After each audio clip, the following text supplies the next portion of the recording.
কেন আগে ইন্ডিয়াতে শুধুমাত্র বসার জন্য আপনার একটি সার্টিফিকেটের প্রয়োজন হতো? কি হবে যদি আপনি এক গ্লাস দুধের ভিতরে একটি জীবন্ত ব্যাঙ রেখে দেন? ব্যাঙটি কি জীবিত থাকতে পারবে? আর বিড়াল কেন বিভিন্ন মৃত প্রাণী তার মালিকের কাছে নিয়ে আসে? এমনকি কিভাবে আপনি একটি টেনিস বলকে শুধুমাত্র মাটিতে রেখে আপনার টেনশন দূর করতে পারবেন? জানতে হলে ভিডিওটি শেষ পর্যন্ত দেখুন।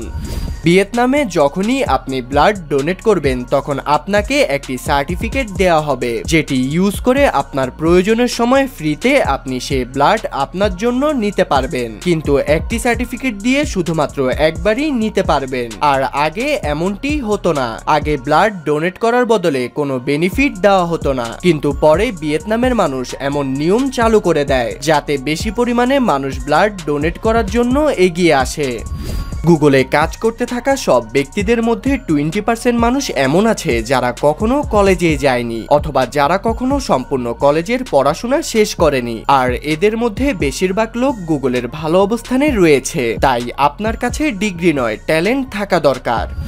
আপনার যদি পোষা বিড়াল থাকে তাহলে আপনিও কখনো না কখনো আপনার বিড়ালকে মৃত প্রাণী মুখে করে নিয়ে আসতে দেখবেন। আর এটির কারণ জানলে আপনি অনেক বেশি অবাক হয়ে যাবেন। আসলে বিড়াল এমনটি করার কারণ হলো বিড়াল মনে করে থাকে তার মালিক কোনো পশু পাখি শিকার করতে পারছে না, তাই বিড়াল নিজ দায়িত্বে ছোটখাটো প্রাণী শিকার করে তার মালিকের কাছে নিয়ে আসে। তবে আপনি যদি প্রতিদিন বিড়ালকে নন ভেজিটেরিয়ান খাবার খাওয়ান তাহলে কিন্তু আপনার বিড়াল এসব করা থেকে বিরত থাকবে।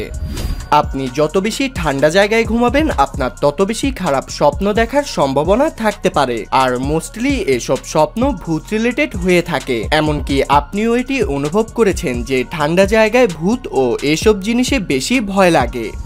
বেশিরভাগ সময় আমাদের বলা হয় ইঁদুরদের চিজ ভালো লেগে থাকে, এবং এটি সত্য হলেও কিন্তু সম্পূর্ণভাবে নয়। আসলে ইঁদুরদের মিষ্টি জিনিস বেশি পছন্দ হয়। যদি আপনি ফ্রুটস রেখে দেন তাহলে তারা চিজের বদলে ফ্রুটসই খেতে থাকবে। আর চিজ শুধুমাত্র কোনো খাবার না পেলেই খেয়ে থাকে।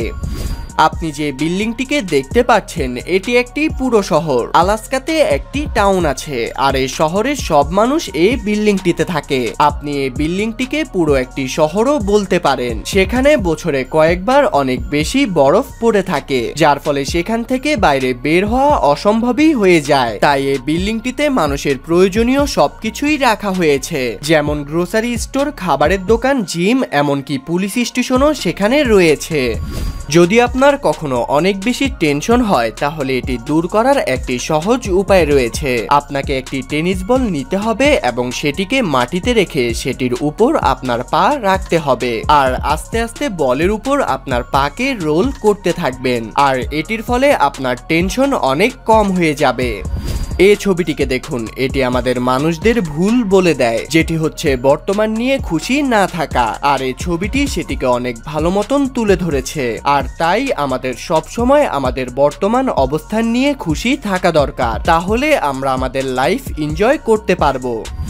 আপনি যদি একটি জীবন্ত ব্যাঙকে এক গ্লাস দুধের মধ্যে রেখে দেন তাহলে কি ঘটবে? ব্যাঙটি কি বেঁচে থাকতে পারবে? আর আপনি কি সে দুধ খেতে পারবেন? আসলে এই দুইটি প্রশ্নের উত্তর হলো ইয়েস। কারণ ব্যাঙ যদি দুধের মধ্যে অক্সিজেন পায় তাহলে এটি দুধের মধ্যে স্বাভাবিকই থাকবে। আরো জানলে অবাক হবেন যে শত শত বছর পূর্বে বিভিন্ন দেশের দুধ সংরক্ষণ করার জন্য ব্যাঙের শরীর থেকে এক ধরনের সাবস্টেন্স আলাদা করে তা দুধের সাথে মিশিয়ে রাখা হতো। এতে করে দুধ অনেকদিন পর্যন্ত কোনো রকম স্বাদ নষ্ট না করেই সংরক্ষণ করা যেত।